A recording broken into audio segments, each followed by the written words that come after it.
Welcome to the Consumer Finance Podcast. I'm Chris Willis, the co-leader of Troutman Pepper Locke's Consumer Financial Services regulatory practice. And today we're going to be talking about eDiscovery trends in general and in consumer financial services litigation.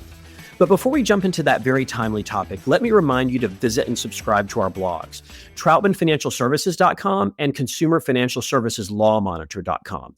And don't forget about all of our other podcasts, the FCRA Focus, the Crypto Exchange, Unauthorized Access, Moving the Metal, and Payments Pros.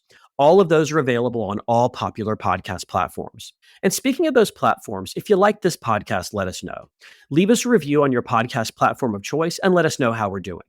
Now, as I said, today we're going to be talking about eDiscovery in consumer financial services litigation. And I've got a great set of guests lined up to talk to you about that today.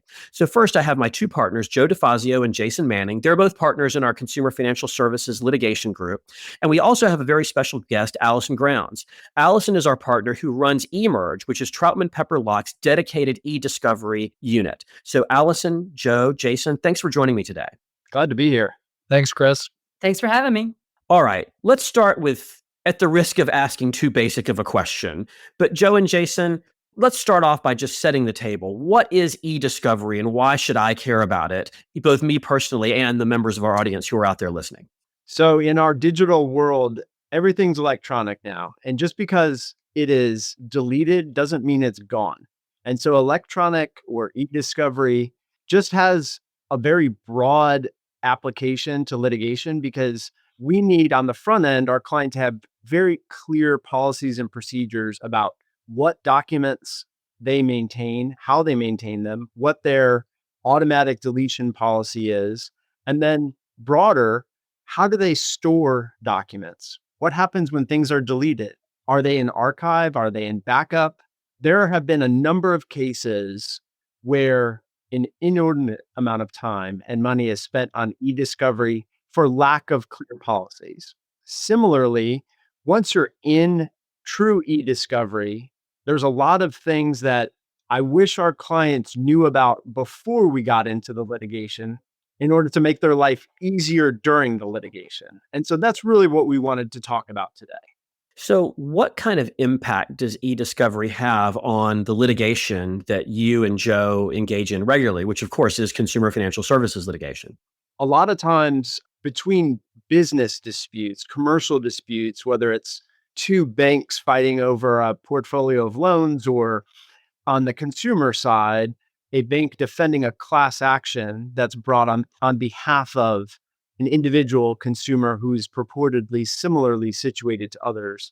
A lot of times there's quite a bit of dispute over what's relevant, the scope of the relevance, and how you get to those relevant documents. And as you would imagine, emails and chats and texts are things that are often very contentious issues as to where are they, what's the scope of them. And because it's electronic, in a large company, they have the potential to be very, very voluminous, and narrowing them to what is actually appropriate in the case gets into something called proportionality.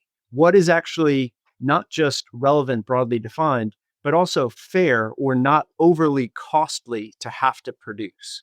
And so in our cases, we routinely have a lot of disputes, I will say, over all of those issues.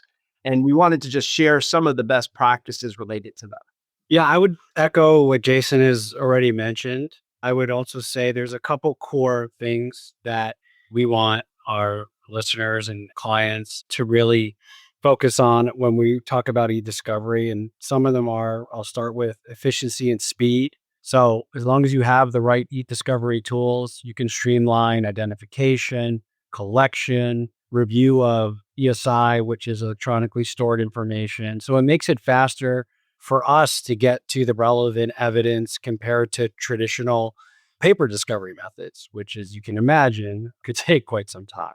There's a cost management, right? So while eDiscovery itself may be expensive due to technology cost and warehousing the documents and things along that nature, it's an expense that's required in a lot of these cases. But it can also reduce overall litigation costs because it minimizes manual document review It focuses on relevant data. I think we'll talk about a little bit later some of the tools we have that do that. Allison can certainly speak to TAR and AI and how we're implementing it through eMerge. I would say the scope and depth of evidence. eDiscovery allows us to access a vast array of digital data. So Jason talked about emails, but not only that, social media, databases. It provides a comprehensive view of facts and potentially uncovering critical evidence that is very important for an overall litigation strategy. You kind of want to know what the documents are setting and what the case is really going to be about upfront. And through the traditional paper method, that could take you a while to get there. With eDiscovery, you can get there a lot faster. So that goes back to my point about cost and efficiency and managing expenses. The last thing I'll talk about too on that front is a litigation strategy or a legal strategy. So basically allows us to efficiently manage and analyze these large volumes of documents. And with certain tools, we can really summarize them faster. It offers a strategic advantage to us because, as I mentioned before, we can uncover, I should say, some critical documents early on and decide what's the best way to litigate the case. Maybe that's an early resolution or maybe that's a prolonged litigation. It just depends on what comes about from the initial eDiscovery reviews. Thanks, Joe. And before we get into talking about techniques and technologies for more efficient electronic discovery, let me just sort of echo your comments. You've been talking about what happens in private litigation, but almost all of those same factors are true in regulatory investigations too. The kinds that I do with either state attorneys general or the federal regulators. They routinely ask for electronic discovery, including emails and chats, like Slack or other kinds of more informal communications. And sometimes we will discover that employees have been less than careful in what they say, particularly in those instant messaging platforms, which I wish in hindsight they had been more careful. So all of the need and all the sort of important factors that you and Jason identified for eDiscovery are equally true of regulatory investigations. So with that sort of brief aside, I do want to turn to you, Alison, and Joe made reference to a number of sort of new techniques and technology that are around to help us and our clients do eDiscovery in a more efficient, more cost-effective way. That's your whole world as the one who manages our eMerge function. Can you start by just telling the audience a little bit about what eMerge does? And then let's talk about, what are some of the things that we can do to have technology help facilitate these electronic document reviews? Absolutely, Chris. I love where this conversation is going. Certainly, the technology is very important, but I also would argue that sometimes I think eDiscovery is viewed merely as a cost or a burden, and it really can be an affirmative benefit, both in an investigation and a litigation. Using these tools and our knowledge of the case and our big lawyer brains to combine and come up with a strategy that helps us really get an advantage over an adversary in a more traditional litigation sense and a little bit more of a jump on the information in an investigation sense. So I think sometimes it's overlooked as the benefit that it can actually bestow to our clients because it can be expensive. But the most expensive piece actually of the eDiscovery process is the time that has to be spent by our lawyers in analyzing information. There's just so much information that we're generating through all these different collaboration platforms and messaging applications. Certainly in the financial services space, a lot of structured data and database information that we need to analyze. And most of these tools were not designed for litigation. They're designed for doing business or interacting with customers. So they're not built to be easy to preserve, collect, slice and dice, and produce in litigation. So a lot of what we do at eMerge is we deploy end-to-end solutions. So our lawyers, like myself, help consult at the beginning of a case on what do we think is going to be relevant here? How can we preserve that information to reduce risk? How can we do some early case assessment, collect some information and kind of see where we stand for either the complaint or an answer or to get ourselves in the right position when negotiating with the government. And then we assist with that collection. We help use technology for that, as well as any analysis of the document. So we process it, review it, produce it. We help with fact development, again, extracting the key information from all these different data sets, and then present it when necessary to a trial or to a regulator. We've also found over the years, because this is such a big part of discovery and can be such a high-risk area, Chris, as you mentioned, where employees may be inappropriately using certain platforms to do business. And we saw a big push from the regulators on this off-channel communication issue, especially with broker-dealers and highly regulated companies. And you really see it used to be that you could say, oh, we're just going to do some basic discovery of key loan files, and we're going to maybe get into some emails. Now you're seeing, especially in the regulatory space, as you know, Chris, they want to know about all the different communication platforms. And you have to sort of prove a negative and say, no, our official communication channels are where we should be. We don't need to go to all these other little nooks and crannies. So helping with that pre-litigation response plan, what are you going to do? What do your systems look like? Is an area of our practice that's really grown in recent years as clients are deploying more solutions internally. So that was a long answer to your very simple question of kind of what do we do as a team? It's really end to end, because what we see is the biggest risk for our clients is a failure of process. And discovery is another business process like any other. How are you identifying, preserving, reviewing, and producing information? And when you're a sophisticated client, like a financial services client, courts expect you to have a repeat process, and they don't understand that there's not a magic button that you can push to automatically output exactly what your adversary may be asking for. So we really help architect solutions around what does this specific case need, and how can we make sure we're finding the information that we need accurately with the least amount of time and investment of our attorneys to give us an advantage in the litigation to know the information faster. Thanks, Alison. And I think that your answer just underlines why it was so great from my standpoint when we joined Troutman 3 years ago to learn that we had eMerge, an in-house dedicated eDiscovery team that we can mesh seamlessly with and work with as closely as all of our group members do with you, and have access to all these tools, right here under our own roof. It really simplifies things for clients, and I think allows us to provide clients with a really efficient, effective solution. So that was a big attraction for me when I joined Troutman 3 years ago. But, I'm sure there have been some significant advances in technology that assist you in doing the functions that you just mentioned for our clients, both in litigation and in regulatory matters. Do you mind telling the audience a little bit about some of those and how they work and what they're used for? Absolutely. This is an area where we're real excited because we have been early adopters in technology at the firm. And I think we've been very fortunate to have the support of the firm in making these investments. We certainly were early adopters in eDiscovery in using AI more generally. So your listeners may have heard of things like technology assisted review. And that's kind of the old school AI where you could you could load documents into the database and say, hey, find more like this. And it would be very good at finding information and making those kind of binary decisions. Yes, this relates to their loan policies, or no, it doesn't. What we've now rolled out and deployed is generative AI solutions, which we're really excited about because we're one of the few law firms that had early access to these solutions, partnering with Relativity, who is the tool, that the platform that we use at eMerge. And because we are one of the largest users and consumers of Relativity's products, we always break them and make them better. We got involved in their early development of their generative AI solution. So we helped them to deploy it and test it and make sure it met our needs and our ethical obligations as a law firm.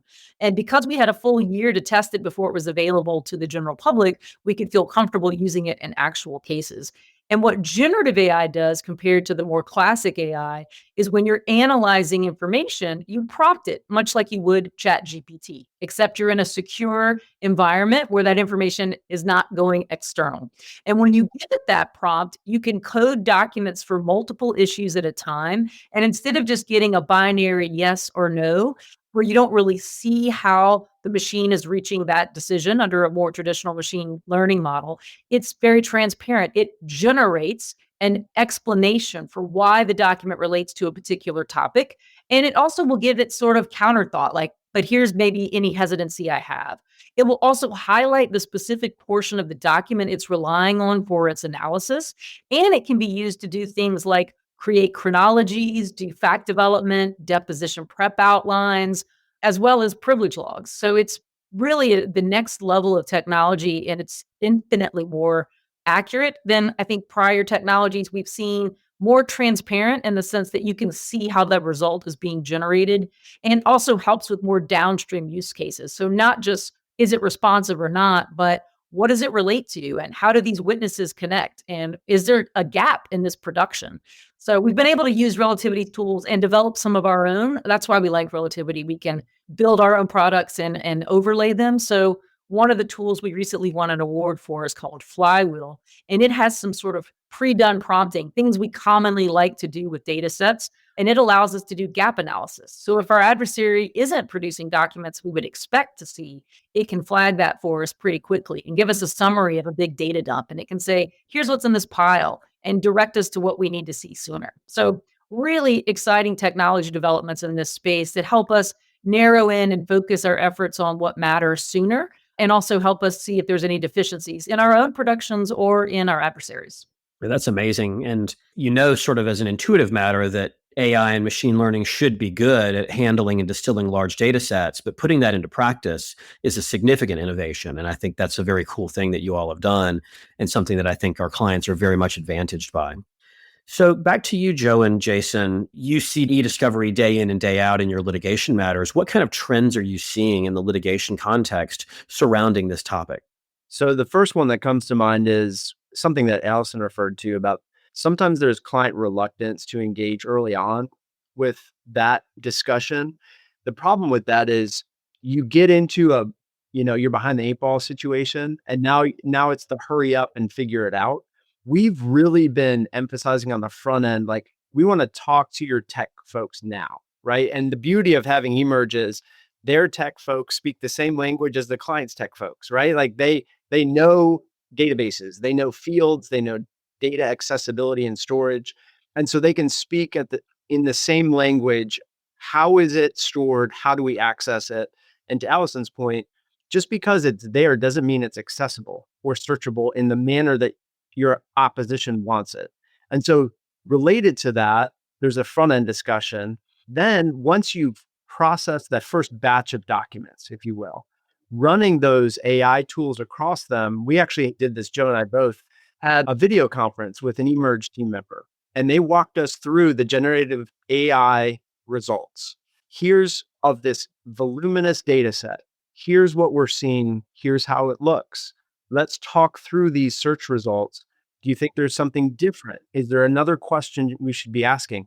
So we were able to drill down live, like real time, processing it, like with the client, seeing the results of essentially a preview of what the discovery would show.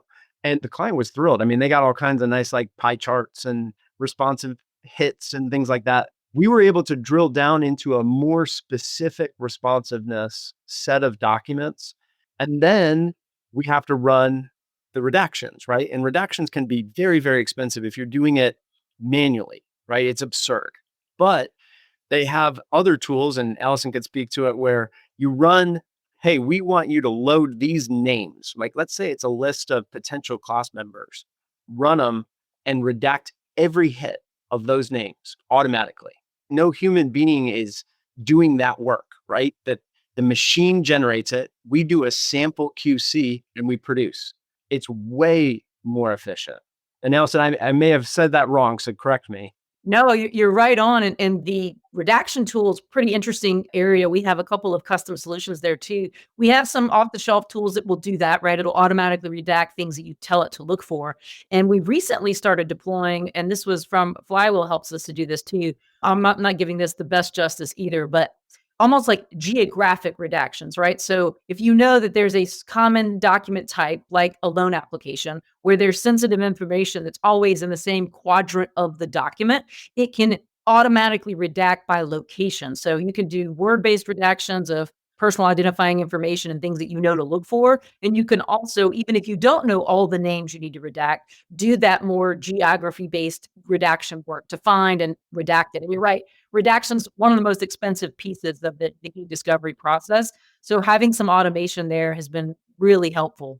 I think it's important to also make sure your ESI protocol from the beginning is set up well, because you could be fighting about that for quite some time with opposing counsel, especially in these class cases. Some of the more sophisticated firms, they know what they're doing and they know what they're looking for, and they know the technologies. So one of the things that Jason and I have done in our class cases, we actually pair with eMerge. We say, look at the ESI protocol that they're proposing. What do you think changes need to be tweaked to match our systems and capabilities, so that it's all up there and up front, and you don't have to get bogged down in these fights and go and have a hearing before the judge about what the protective order is going to look like or what the ESI order is going to look like. Because at the end of the day, judges don't want to get involved in that. They want you to have your ESI protocol. They want you to be transparent about it, and they want you to put it in place and then do the discovery. And you need to be prepared to do that because especially in these bigger class cases, the magistrates or the special master, whoever is running it, they're expecting the same thing. They're expecting you to produce documents that are relevant. And this goes back to what I think Jason hit on earlier about proportionality. That's another area where you really have to be buttoned up so that you can make your arguments related to proportionality and make sure you're producing what's actually relevant to the litigation. Because some of our clients, as you can imagine, Chris, and because some of them are bigger institutional financial institutions, have so much data. And what you really want to do is limit the production to what is actually responsive to the request and to the lawsuit. Because you can get really bogged down with an opposing counsel who, what I'll say, is on a fishing expedition to make you really do a lot more work than is necessary. And I would say, Joe, working with you and Jason on cases is great because you do involve us early. And I think it's also that opportunity to be on the offense, right? If we get in an ESI protocol negotiation with an adversary and they can see that we are very technologically savvy and we're going to shut down some things that are fishing expeditions and that we have our information ready to go, it is amazing how that shifts. We had a trademark case a few years back where most clients don't do this, but this client listened to me. I said, look, this is a silly case. We know what they need. Let's just actually, in our initial disclosures, produce everything. We were able to go ahead, get out there, get the key documents. And in our very first meet and confer, we said, okay, here's the link to the stuff that's relevant to this litigation. Like, let's go. They were caught so off guard. It was very clear we had our ducks in a row and we were going to be aggressive on this, that it settled very quickly. So sometimes just making sure that you're letting your adversary know we take our responsibilities here seriously. We understand what's relevant. We're not going to let you go through this fishing expedition exercise. And here's how we want to do things, but we're going to be reasonable. And I think it really does set the tone for focusing on the merits and not having a discovery sideshow, which we all know can be quite expensive and unnecessary. Joe, Jason, and Alison, this has been a really interesting discussion. In fact, if our listeners want even more, the eMerge team under Alison actually just recorded their annual eDiscovery case law CLE. It's available on our website. You can check the show notes to find out where you can download it, but it's an hour and a half of content about the latest case law and interesting issues related to eDiscovery as it's playing out in litigation. So I want to thank all three of you for being on the podcast today. And of course, thanks to our audience for listening as well. Don't forget to visit and subscribe to our blogs, TroutmanFinancialServices.com and ConsumerFinancialServicesLawMonitor.com. And while you're at it, why not visit us on the web at Troutman.com and add yourself to our Consumer Financial Services email list.